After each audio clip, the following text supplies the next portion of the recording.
This is Grant Bolt reporting live from Uz, just right outside of Canaan. Our WGOD headquarters just recently found out about a fella by the name of Job who had it all. Land, money, a beautiful family, horses, oxen, everything. And just recently, just lost it all. But through all of that, he never lost his commitment to God. Now, we're here today to try to find his secret to that.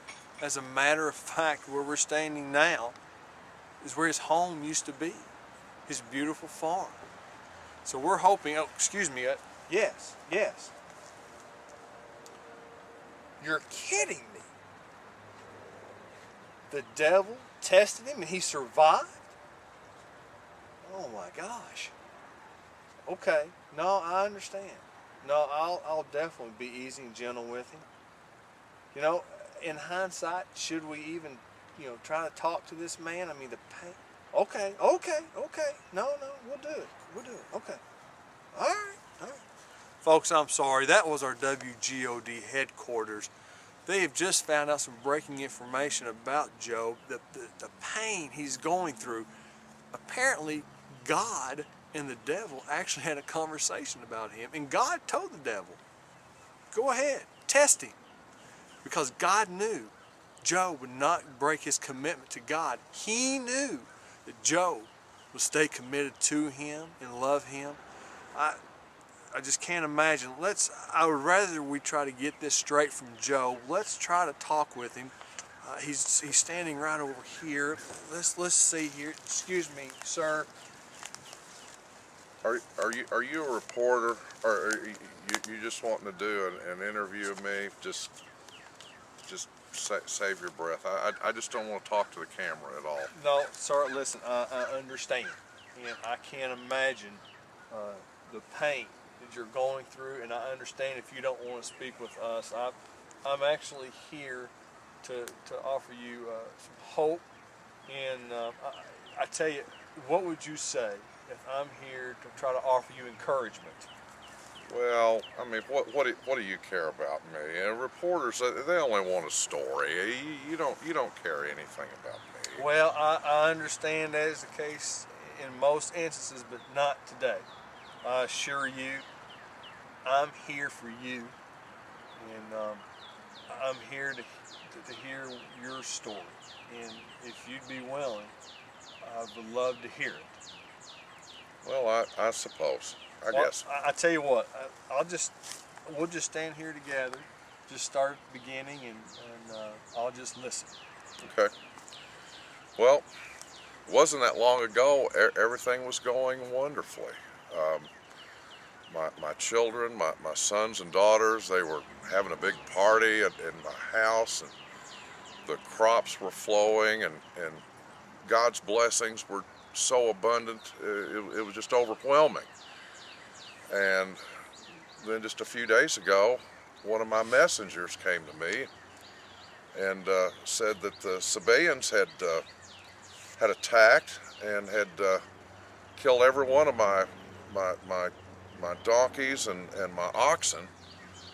And no sooner than that happened, then here comes a second messenger and said that there had been a terrible fire, and it burned up a whole bunch more of my livestock, all my sheep, and lost a lot of my servants in the fire. And then a third messenger comes to me, as if that's not enough, and tells me that the Chaldeans have attacked, and they've stolen all my camels and killed all the rest of my servants. But the worst thing was when a messenger came and told me that my children, who were having a party in their uncle's house, that this great wind came along and the house collapsed and it killed all my children. I didn't think there could be any more than that, but I got up today, and now I'm covered. I'm covered with sores, and they itch non-stop, so I'm even getting physical ailments. So it's all going against me. my wife said that I should just turn away from God. My own wife, do you believe she said such a thing? I just couldn't believe it. My friends came to cheer me up, but I didn't have any food here, so they all left to go get something to eat, and you know, they were upset. They tore their clothes when they heard about what had happened to me, and they rubbed ashes on themselves, and they really cared, but they've left me. It's heartbreaking, and to know just where I'm from, if they were tested like this, they would turn away from God and question God, but you didn't. You've stayed committed to Him. What is your secret behind that? Well, it's like I told my wife this morning when she said what I told you that she said, that I'm just not going to turn away from God. God's always there. He's been blessing me all the time. The fact that He's not blessing me at the moment, that doesn't matter. I'm always going to follow God. You know, it strikes me that, you know, the joys that God provides, the challenges that God provides, you just strike me as a person that no matter what the situation, you're going to be able to handle it. Well, I'm able to handle it only because of my faith in God, because I know that He chooses when and how to bless me, and so I just rely on God. Is there anything I can do for you? Can I get you water, food, clothing? Is there anything I can do for you while I'm here? Well, let me ask you something. What is your name? I'm Grant Bolt. I'm with WGOD.